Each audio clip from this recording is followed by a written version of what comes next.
I'm Angela Sanford. I'm an associate professor of internal medicine in the Division of Geriatrics at St. Louis University School of Medicine. And today I will be talking about dementia. We'll give kind of a brief introduction to dementia, and hopefully it will help you learn just a little bit of the basics. My disclosure is that our project is supported by the Health Resources and Services Administration of the U.S. Department of Health and Human Services under the Geriatric Workforce Enhancement Program. So today I hope you'll gain an awareness of the impact dementia has on the patient and the caregiver. We'll differentiate what's normal aging versus what's considered mild cognitive impairment versus dementia. We'll look at the most common types of dementia and try to differentiate them. And then we'll talk about some of the screening tools that we have. So 1 in 3 older adults develop some form of dementia, so it's quite common. Over 6 million Americans are living with Alzheimer's dementia, and this number is expected to increase to over 13 million by the year 2050. Between 2000 and 2019, deaths from heart disease in the US have decreased by about 7%, but deaths from dementia have increased by 145%. Dementia is the only cause of death among the top 10 causes of death in the US that cannot be prevented, cured, or even slowed. There's a huge economic and emotional impact that dementia has on both the patient and the caregiver. Over 11 million Americans provide unpaid care for loved ones with dementia, providing over 18 million hours of care, which costs an extremely high amount of money. In 2021, dementia will cost the nation $355 billion for healthcare and caregiving cost. We know that Medicare, Medicaid, and private insurances only partially cover these costs for healthcare. The greatest expense, though, is bared by the family. The emotional impact is also very great on caregivers and on patients with dementia. Nearly half of patients with dementia suffer from depression, and also half of caregivers. So one of the biggest questions I get are from older adults is, are there normal changes in memory with age? And the answer to this is yes. Older adults tend to have a slower recall of information, such as names.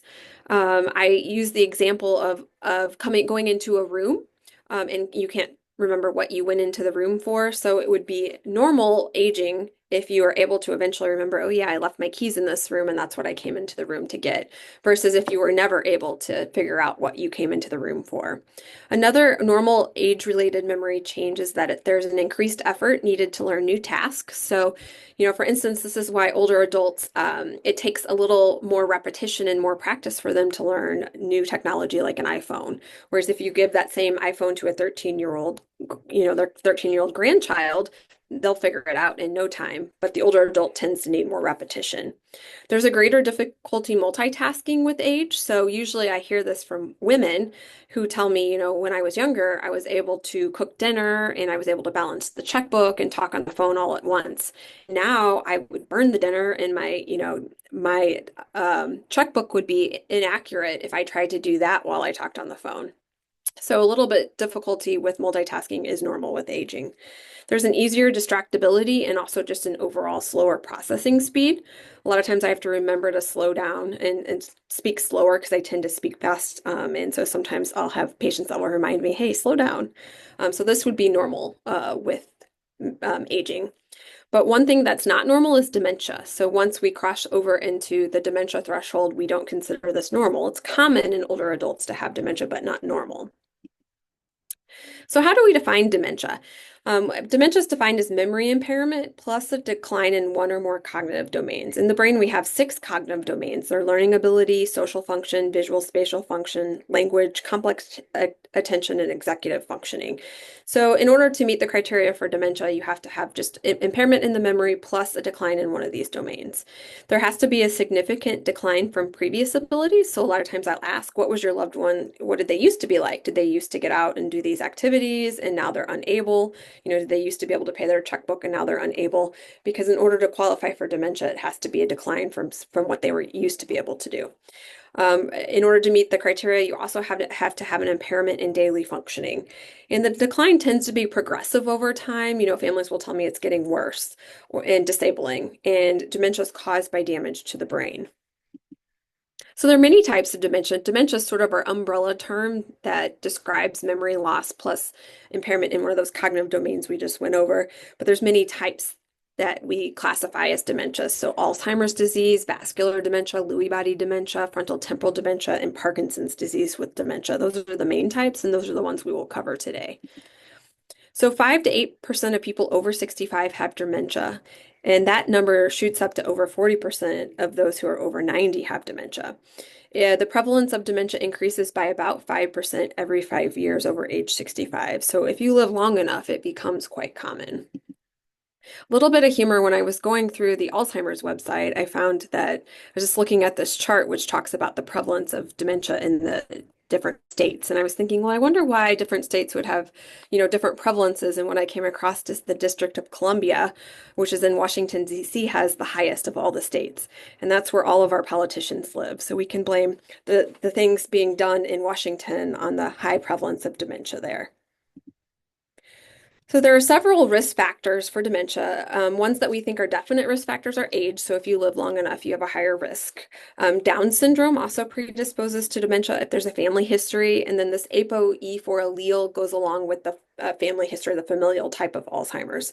Some other possible risk factors for dementia include head injuries, lower education level, if there's a late onset of major depression, so mood disorders later in life, and cardiovascular risk factors. So someone that's had, strokes and heart attacks also have higher risk of dementia. So what are the implications for healthcare providers? I think when we diagnose someone with dementia, it changes our approach with the patient.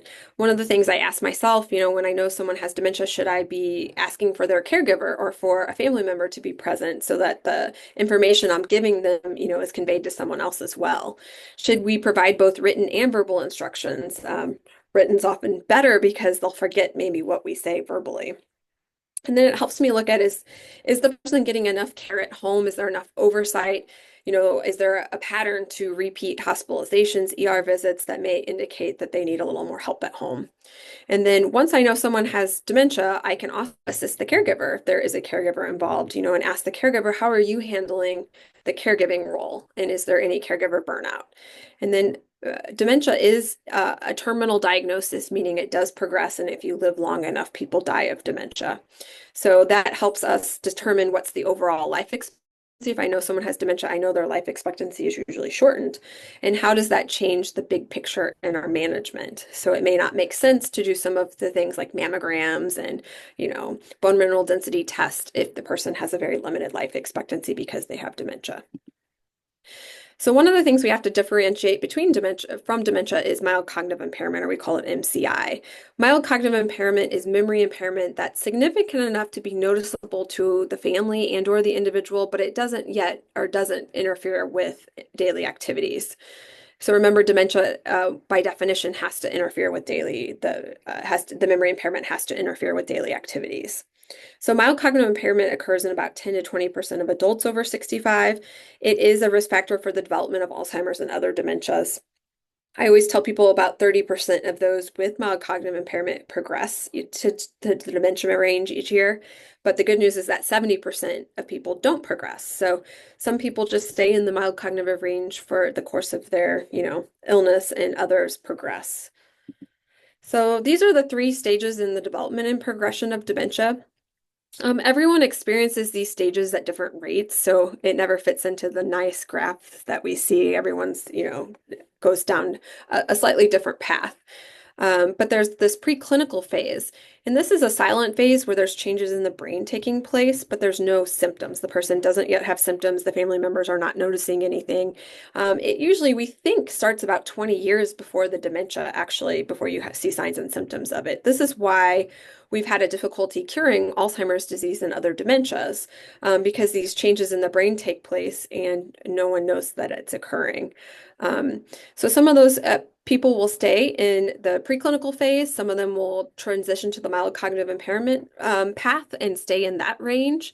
And then others go down the dementia path. And at this point, we cannot predict with our medicine who's going to take what path. And this is, again, one of the reasons why it's been so challenging to cure dementia, because several percentage of people just stay in the mild cognitive impairment range or stay in the preclinical phase and don't go on to progress, and we don't know why. So dementia and delirium are pretty commonly occurring together. We see this a lot in the nursing home or in the hospital. The distinguishing signs of delirium are in delirium, you have an acute onset, whereas you think dementia, it sort of just slowly happens over time. It doesn't, one day you don't wake up with dementia, whereas delirium, one day you may wake up delirious. In delirium, you have a fluctuating cognition over hours to days. So you see this often in someone that has a bladder infection, that suddenly they have this change in their cognition. There's acute onset. They're often inattentive. They have impaired consciousness and an altered sleep-wake cycle. So that's just one example of something that can cause delirium. Dementia and depression also often overlap, and sometimes they're kind of hard to sort out what's causing which. So both of these conditions, you can see impaired concentration, lack of motivation, loss of interest, and apathy, psychomotor retardation, and in both of these, dementia and depression, you can have sleep disturbances. So in patients that have depression, more so than dementia, they tend to demonstrate a poor motivation during cognitive testing. So what I mean by that is when I administer my SLUMS exam, which is a cognitive assessment test, to those with depression, they'll tell me the whole time, oh, I'm not going to do well on this. My memory is so bad. I'm not going to be able to do this. But they actually end up usually completing the test fairly well. Those with dementia will happily give you the wrong answer and aren't worried about that. In patients with depression over dementia, depression as their chief complaint, their cognitive complaints exceed their measured deficits. So what I mean by that is that they'll tell me that their memory is really bad and they're not going to be able to do well, but when I actually test them, they do okay. So their complaints are worse than what their actual deficits are. And usually patients with depression maintain language and motor skills, which in advanced dementia, we know these skills are lost. And the good news is that if we treat depression, it often improves cognition. So those with a low mood and changes, to the chemicals in their brain that cause depression can often feel very cloudy in their thinking and have what they would say foggy in their thinking. But once we treat that, usually their memory impairments get much better. So we're going to talk about the main types of dementia now. We'll go over Alzheimer's disease, vascular disease, Lewy body, Parkinson's disease with dementia, and frontotemporal dementia. We'll start with Alzheimer's. We don't really know what causes Alzheimer's. We understand, what the pathophysiology is in it, what changes take place in the brain, but we don't know why these changes start in certain people. We know that Alzheimer's develops as a result of a complex series of events that takes place in the brain over many years. There's genetic, environmental, and lifestyle factors that contribute. In general, it's caused by accumulation of abnormal plaques and tangles in the brain, which are abnormal proteins, essentially. These lead to neurotransmitter deficits in the brain and the cascade of inflammation, which causes cell death, essentially. The early onset form of Alzheimer's is rare. Occurs in about 1 to 2% of people, and we consider early onset if it starts before age 60. The late onset form develops after the age of 60. So the history is a little bit interesting. So it was named Alzheimer's disease by a German psychiatrist, Dr. Alzheimer, in 1901. And how he named it, he was working at a mental institution in Frankfurt, Germany, when a miner brought him his wife and said, my wife is going crazy. She's mad. And she's been running in the streets when I'm at the mines working during the day, and she's causing all sorts of problems with the neighbors. I can't keep her at home anymore. And he just dropped her off at the mental institution, thinking it was a psychotic disorder. And Dr. Alzheimer studied this woman, and after she passed away from her disease, he did an autopsy on her brain, and he found these plaques and tangles in her brain. So the plaques occur outside nerve cells and are made of this abnormal protein fragment called amyloid beta. And the neurofibrillary tangles occur inside nerve cells and are made of tau protein. And this abnormal protein accumulation leads to this cascade of inflammation in the brain and death, cellular death, and actually almost like holes in the brain form where normal tissue used to be, but now it's missing. So these are famous people that died of Alzheimer's. So on the left, we've got Rita Hayworth, and then Ronald Reagan, and then Jimmy Stewart. And on the top right is Rosa Parks. And then on the bottom is Gene Wilder. This is what the brain looks like, and the normal brain looks like on the left. If you were to take a cross section of the brain, so kind of slicing straight down. And then on the right is the Alzheimer's brain. So what you notice between the two is the Alzheimer's brain is kind of shrunken, and there's areas where there's the big kind of holes there. We especially the area of the hippocampus. The hippocampus is a place in the brain where we make and form new memories. And so in the Alzheimer's brain, that part is kind of missing. And so therefore that's why people have trouble remembering. This is an MRI of the kind of the same picture. On the left, you see the Alzheimer's brain, and on the right is kind of the normal brain. And then we have other imaging studies, which we won't really discuss, but they look at the abnormal protein. So this is called an amyloid PET scan, and it's done in research studies, but also starting to become more mainstream. So there are stages to Alzheimer's. I think of Alzheimer's in terms of mild, moderate, and severe. But in general, and everyone progresses at their own rate, but in general, the life expectancy is about 8 to 10 years. If you catch it early enough, most people live about 8 to 10 years. Alzheimer's has a gradual onset with sort of a progressive decline, just a kind of a slow loss of memory and brain function over time. The motor symptoms, so people's like not walking and falls and stuff are rare early in the disease course, but do develop later in the disease course. This is the Alzheimer's fast stages. So the fast stages is something we use actually to determine if someone's ready for hospice, but it's also helpful to show the families that want to know, how long someone may be in a certain stage. But again, it's sort of different for every person. These are just averages. But at fast stage 7C is about the time that hospice is able to get involved. So at 7C, the person's not able to speak anymore and is not able to walk anymore. So these are just sort of the stages of kind of what is lost in the time frame that it's lost in. Moving on to vascular dementia. So vascular dementia is caused by anything that leads to poor blood flow or ischemia in the brain. So things such as strokes, diabetes, high blood pressure, high cholesterol, atrial fibrillation. Unlike Alzheimer's, which is kind of just slow and progressive, in vascular dementia, there's a sudden onset with a stepwise progression. And sometimes families can give me this history. It started sudden when they had their stroke, and then they were doing okay, and then they had a UTI, and then there was another sudden change where their cognition went down a step. And then they were doing okay, and then they got pneumonia, and it stepped down, and they never kind of reached that baseline. In vascular dementia, future damage can be prevented or slowed by control of the chronic medical conditions. So that's why it's important to control diabetes and high blood pressure and high cholesterol, and to put people that have atrial fibrillation on blood thinners. We'll skip over this. This is a scoring system we use sort of in the research world.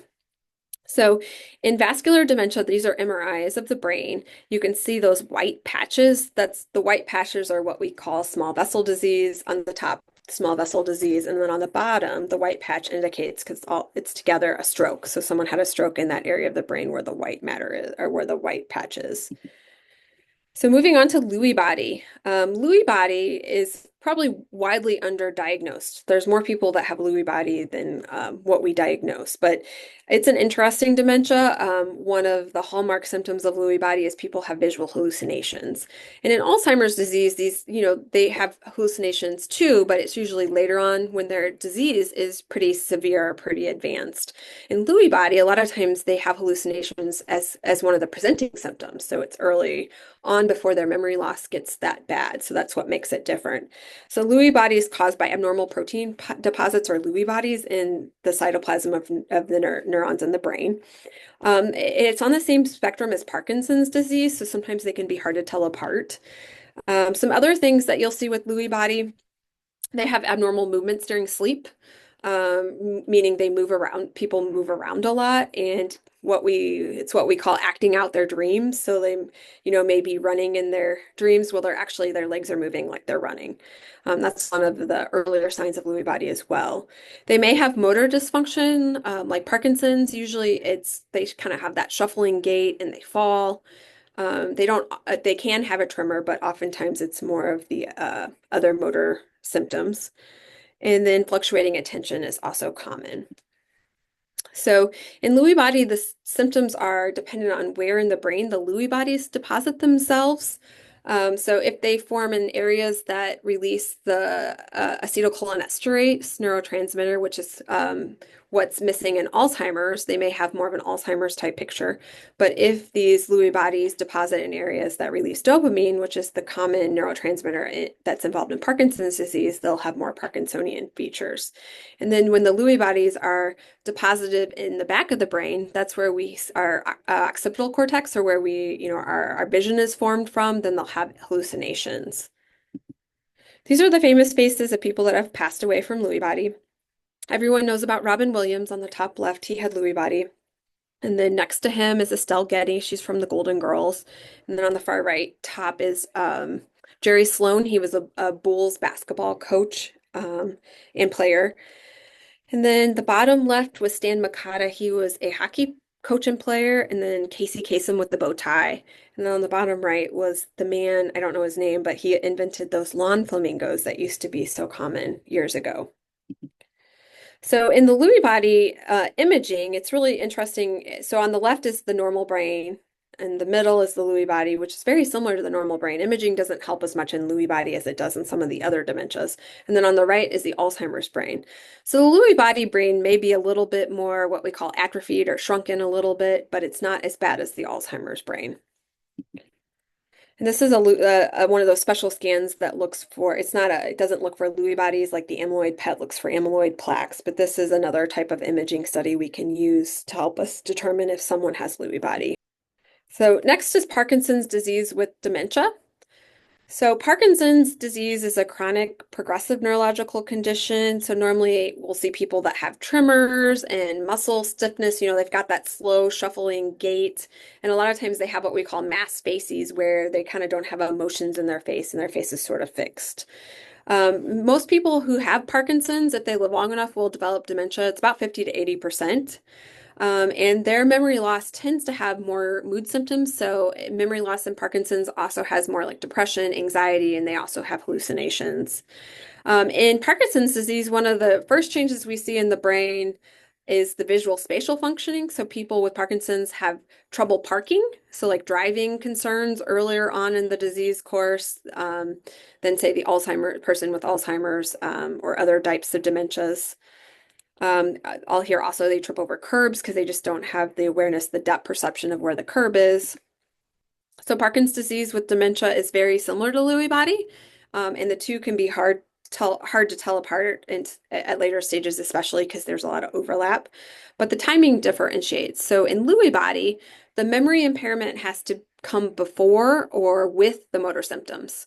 So in Parkinson's disease, this is different. Like I said, most people don't have dementia in Parkinson's till several years into their disease process, into the Parkinson's process. So by technical definition, the motor symptoms, so the tremors, the mass facies, have to precede the memory impairment by a year, but it's usually many years. So, people will do okay with Parkinson's for a long time in terms of memory and then develop the dementia. So frontal temporal dementia, this is our last type of dementia. It's a different type of dementia because it happens in younger people. So the other name for it is called Pick's disease. It results from degeneration of the frontal, which is the front part of the brain, and then the temporal, which is the sides, the temporal lobes. So this causes personality changes and a decline in social skills. And people that have frontal temporal dementia tend to not be able to read or understand others' emotions. It can affect the language and motor skills, but usually not until later on in the disease process. What you see first is this behavioral change and personality changes. So a lot of times it's misdiagnosed as a psychiatric illness, at first at least. It occurs at a younger age and is the most common dementia in people under 60. So this is the imaging. You see what I can point out. This is an MRI of the brain, that the side areas of the brain and the front area, and these are missing, are atrophied, shrunken. And that is all for today.